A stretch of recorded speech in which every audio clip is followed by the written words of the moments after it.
Teghoria ideal high স্কুলের পক্ষ থেকে সবাইকে শুভেচ্ছা। সাথে আছি আমি কাজী শাকিল, সহকারী শিক্ষক, তেঘরিয়া আইডিয়াল হাই স্কুল। আজকে আমরা পড়ব অষ্টম শ্রেণীর গণিত এবং সদিশকোণী ত্রিভুজের সাহায্যে পিথাগোরাসের উপপাদ্য প্রমাণ। আমরা পিথাগোরাসের উপপাদ্য এর আগে সমকোণী ত্রিভুজের সাহায্যে প্রমাণ করেছি, আবার বীজগণিতের সাহায্যে প্রমাণ করা যায়। আমরা এখন প্রমাণ করব সদৃশকোণী ত্রিভুজের সাহায্যে কিভাবে পিথাগোরাসের উপপাদ্য প্রমাণ করা যায়। তাহলে পিথাগোরাসের উপপাদ্য থেকে আমরা জানি যে একটা সমকোণী ত্রিভুজের অতিভুজের উপর অঙ্কিত বর্গ অপর দুই বাহুর উপর অঙ্কিত বর্গক্ষেত্রের সমষ্টির সমান। তাহলে আমরা একটি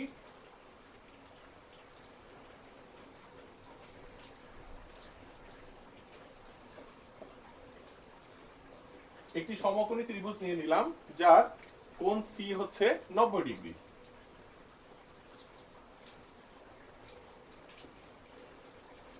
তাহলে আমরা প্রমাণ করব অতিভুজ স্কয়ার সমান সমান লম্ব স্কয়ার প্লাস ভূমি স্কয়ার। তাহলে এবি স্কয়ার সমান সমান AC square plus BC square, এটা হচ্ছে আমাদের প্রমাণ করতে হবে। এটাই পিথাগোরাসের উপপাদ্য এবং আমরা প্রমাণ করব সদৃশকোণী ত্রিভুজ দিয়ে কিভাবে প্রমাণ করা যায়।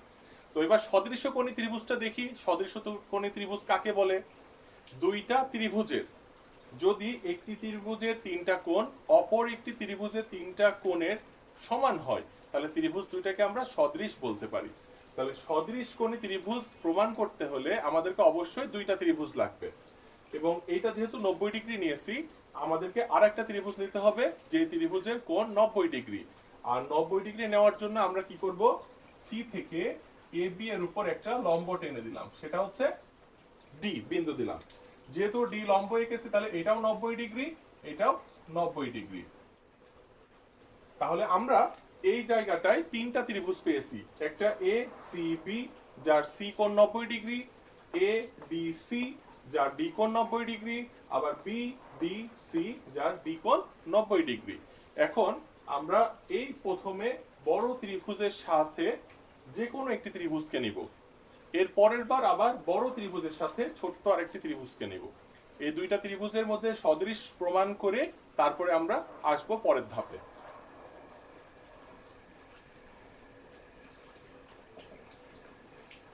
প্রমাণ, দুইটা ত্রিভুজ, ত্রিভুজ এ সি বি বড় ত্রিভুজটা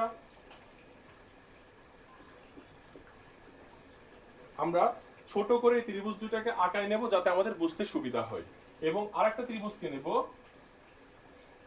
এ সি ডি।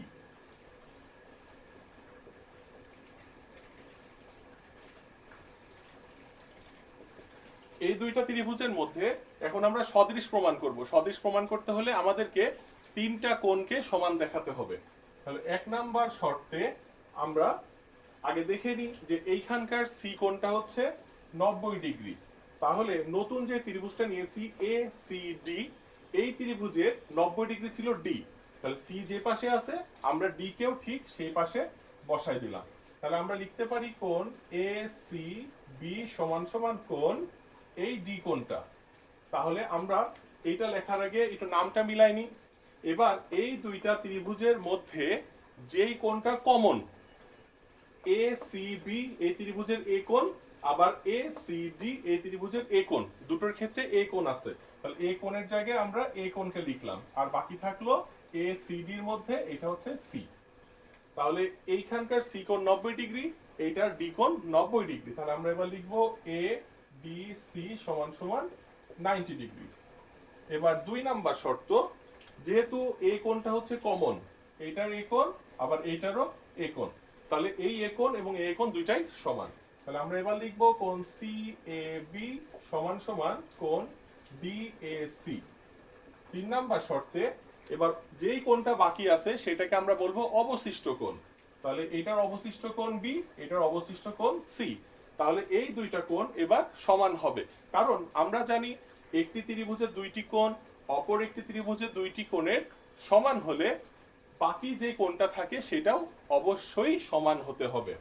তাহলে কোণ এ বি সি সমান সমান এই ত্রিভুজের এ সি ডি, এটাকে লিখবো অবশিষ্ট। প্রিয় শিক্ষার্থীরা, তাহলে এবার এই তিনটা কোণ যখন আমরা সমান লিখতে পেরেছি, তাহলে এবার আমরা লিখব এই ত্রিভুজটা এবং এই ত্রিভুজটা দুইটি সদৃশ। ত্রিভুজ এ সি বি এবং ত্রিভুজ এ সি ডি সদৃশকোণী অথবা সদৃশ ত্রিভুজ। আমরা আমাদের বোঝার সুবিধার জন্য আমরা একটু মান ধরে নিই। এসি কে মান দেব হচ্ছে বি, অর্থাৎ এ বি সির মধ্যে যেটা থাকে না আমরা সেইটাকে ধরে নিব। বিসি এর মধ্যে এ নাই, তাহলে এটাকে এ ধরে নেব, আর এ বি এর মধ্যে সি নাই, এটাকে সি ধরে নেব। যেহেতু ডি কোণটা, ডি বাহু বিন্দুটা এই বড় বাহুটাকে দুইটা অংশে বিভক্ত করেছে, তাহলে এটাকে আমরা একটা নাম দিয়ে দিলাম ই, এটাকে নাম দিলাম হচ্ছে এফ। এবার যেই নামগুলো এখানে বসালাম সেই নামগুলো এখানেও আমরা বসাবো। তাহলে এসি কে ধরা হয়েছে বি, বিসি কে ধরা হয়েছে এ, আর এবি কে ধরা হয়েছে সি। একই রকম ভাবে এই ছোট্ট ত্রিভুজের এডি কে আমরা ধরেছি ই, তারপরে এসি, এসি কে ধরা হয়েছে বি, এবং সিডি এর কোনো নাম নাই, তাহলে আমরা সিডি কে ধরবো না। তাহলে আমরা কোন দুইটা বাহুকে নিব? যেহেতু এই বাহুর নাম নাই, এই বাহুটাকে আমরা ধরবো না। এইটার সাথে এইটা এবং এইটার সাথে এইটা। আমরা এবার লিখব এই ত্রিভুজের যখন এসি বাহুকে নিব, ঠিক তেমনি এই ত্রিভুজের এসি বাহুটা এই ত্রিভুজের এবি বাহুর অনুপাত সমান। আমরা কেন অনুপাত লিখলাম? যখন আমরা সর্বসম প্রমাণ করি, সর্বসম প্রমাণের সময় দুইটা ত্রিভুজ হুবহু সমান হয়, এর সকল বাহুর সমান হয়, এর কোণগুলো ওই কোণের সমান হয়। আর যখন সদৃশ প্রমাণ করি তখন বাহুগুলো সমান হয় না, কিন্তু বাহুগুলোর অনুপাত সমান হয়।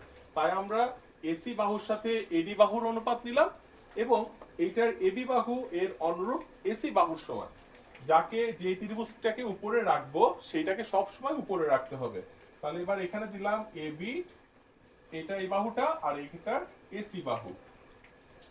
আমরা একটু নাম বসাই দিই। এসি কে আমরা ধরেছিলাম বি, এডি কে ধরেছিলাম ই, সমান সমান এবি কে ধরেছিলাম সি এবং এসি কে ধরেছিলাম বি। আমরা যদি এবার আর গুণ করি তাহলে আমরা পাবো বি গুণ বি, অর্থাৎ বি স্কয়ার সমান সমান সি গুণ ই। এটাকে আমরা সমীকরণ 1 দিয়ে থুয়ে দিলাম। এবার আমরা অনুরূপ ভাবে প্রথমে এই বড় ত্রিভুজের সাথে এই ত্রিভুজটাকে নিয়েছিলাম, এবার আমরা বড় ত্রিভুজের সাথে এই ছোট ত্রিভুজটাকে নিব। আমরা এ সি বি রেখে দিলাম, শুধুমাত্র এইটার নামটাই বা চেঞ্জ করে দিব।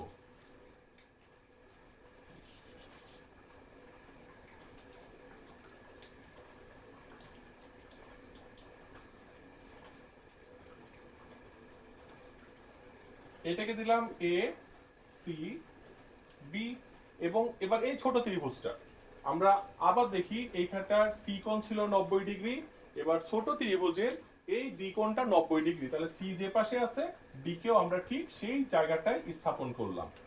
এবার এই দুইটা ত্রিভুজের মধ্যে আমরা ত্রিভুজ দেব, ত্রিভুজ এ সি বি এবং ত্রিভুজ বি ডি সি। এই দুইটা ত্রিভুজের মধ্যে এবার আমরা সদৃশ প্রমাণ করব। তাহলে এর সি কোণ আর এর ডি কোণ দুইটা হচ্ছে 90 ডিগ্রি।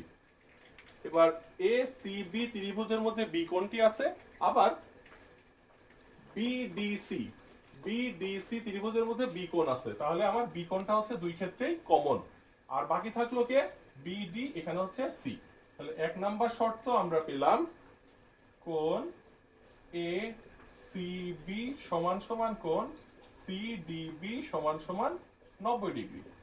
2 নাম্বার শর্ত, এই বি কোণটা দুইটার ক্ষেত্রেই কমন, তাহলে কোণ এ বি সি সমান সমান কোণ সি বি ডি। এখানে যেমন দুইটা কোণকে সমান লেখার পরে যেটা বাকি ছিল সেটাকে আমরা লিখছিলাম অবশিষ্ট, তাহলে এটা অবশিষ্ট আর এটা অবশিষ্ট, তাহলে কোণ সি এ বি সমান সমান কোণ ডি সি বি, এটা হচ্ছে আমাদের অবশিষ্ট। তাহলে একই রকম ভাবে আমরা এই দুইটা ত্রিভুজকেও সদৃশ লিখতে পারি। তাহলে ত্রিভুজ এ সি বি এবং ত্রিভুজ বি ডি সি সদৃশ। সদৃশ লিখলে এবার আমরা কি লিখতে পারি, যে এখানে যেমন লিখেছিলাম যে সদৃশ হওয়ার পরে দুইটা ত্রিভুজের মধ্যে বাহুগুলোর অনুপাত সমান হয়, এখানেও ঠিক একই রকম সদৃশ লেখার পরে দুইটা ত্রিভুজের বাহু অনুপাত সমান হবে। আমরা এবার আবারও নাম বসাই। এসি কে ধরেছিলাম বি, বিসি কে ধরেছিলাম এ, আর এবি কে ধরেছিলাম সি, আর সিডি কে কোনো নাম ছিল না, এর কোনো নাম আমরা দিব না। বিডি কে ধরেছিলাম এফ এবং বিসি কে ধরেছিলাম এ।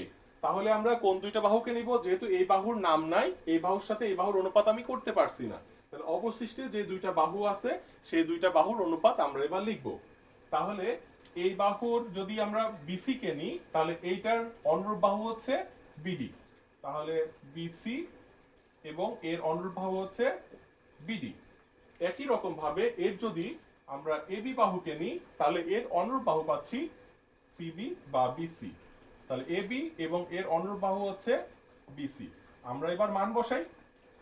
মান বসালে আমরা পাবো বিসি কে আমরা ধরেছিলাম এ এবং বিডি কে ধরেছিলাম এফ, ইকুয়াল এবি কে ধরেছিলাম সি এবং বিসি কে ধরেছিলাম এ। আমরা যদি এবার একটু আড়াআড়ি গুণ করে দিই, আড়াআড়ি গুণ করলে আমরা পাবো এর সাথে এ গুণ করলে a square is equal to c into f. এটাকে দিলাম সমীকরণ 2। আমরা প্রথমে কিন্তু একটা সমীকরণ পেয়েছিলাম, আমরা এই সমীকরণটা নিয়ে এসে এবার এর সাথে যোগ করে দিব। তাহলে এই জায়গাটা আমরা লিখবো a square is equal to c গুণ এফ। এটাকে আমরা পাইছি সমীকরণ 2। আমরা এবার এই দুইটা সমীকরণকে যোগ করলে আমরা আমাদের কাঙ্ক্ষিত প্রমাণে চলে আসতে পারবো। তাহলে যদি যোগ করি, যোগ করলে আমরা পাবো a square plus b square is equal to e গুণ সি প্লাস সি গুণ এফ। এই দুইটা থেকে আমরা এই সি এবং এই সি কমন নিতে পারি। তাহলে সিটাকে যদি কমন নিই, তাহলে আমাদের থাকলো ই প্লাস এফ, তাহলে সমান সমান সি ইন্টু এবার ই প্লাস এফ। আমরা চিত্রে চলে আসি। ই ধরেছিলাম এডি কে আর এফ ধরেছিলাম বিডি কে, তাহলে ই প্লাস এফ মানে পুরোটা পেয়ে যাচ্ছি, পুরোটা হচ্ছে আমাদের সি, সমান সমান সি স্কোয়ার। তাহলে আমরা পেলাম a square plus b square is equal to c square. আমরা যদি মান বসাই দিই, ফাইনালি এ ধরেছিলাম কাকে, এ ধরেছিলাম বিসি কে, তাহলে বিসি স্কোয়ার প্লাস বি ধরেছিলাম এসি কে, তাহলে বির জায়গায় বসাবো AC square is equal two এবার সি ধরেছিলাম এবি কে, তাহলে সির জায়গায় বসাবো এ বি স্কোয়ার। তাহলে আমরা দেখলাম যে আমাদের প্রমাণ করার উদ্দেশ্য ছিল এ বি স্কোয়ার সমান সমান AC square plus BC square. আমরা কিন্তু পেয়ে গেছি A B square is equal to AC square plus BC square, অর্থাৎ এটা হচ্ছে আমাদের প্রমাণিত। তাহলে আমরা দেখলাম যে সদৃশকোণী ত্রিভুজের সাহায্যে কিভাবে পিথাগোরাসের উপপাদ্যটি প্রমাণ করা যায়। তাহলে এইটা প্রমাণ করার জন্য আমরা আবার একটু সামারিতে যাই। কি করব, যেহেতু সদৃশ বলেছে, সদৃশ বললে আমাদেরকে অবশ্যই দুইটা ত্রিভুজ নিতেই হবে। বড় ত্রিভুজের সাথে ছোটটাকে একবার নিলাম, বড়টার সাথে আবার এই ত্রিভুজটাকে নিলাম, নিয়ে সদৃশ প্রমাণ করার জন্য আমাদের তিনটা কোণকে সমান দেখানো লাগে। আমরা তিনটা কোণকে সমান দিলাম যুক্তি সহকারে। তাহলে ত্রিভুজ দুইটা সদৃশ, আর সদৃশ হলে কি হবে, অনুপাতগুলো সমান হবে। আমরা সেই অনুপাত দিলাম এবং মান বসাইছি। মান বসায় এইটা থেকে 1 নং সমীকরণ পাইছি, আর এইটা থেকে আমরা 2 নং সমীকরণ পাইছি। এই দুইটা সমীকরণকে আমরা যখন যোগ করে দিয়েছি, কারণ আমাদের এখানে যোগ করতে বলেছে, তাহলে যোগ করলাম, যোগ করার পরে আমরা আমাদের প্রমাণটুকু পেয়ে গেলাম। তোমাদের যেখানে সমস্যা হবে তোমরা ভিডিওটা সেখানে মিউট করে পাস করে ওইখানে তোমরা দেখে নিবে যে কোথায় সমস্যা, ভালো করে বুঝে নিবে। আশা করি সবাই জ্যামিতিটা বুঝতে পেরেছো। ধন্যবাদ। বাসায় থাকবা, সুস্থ থাকবা।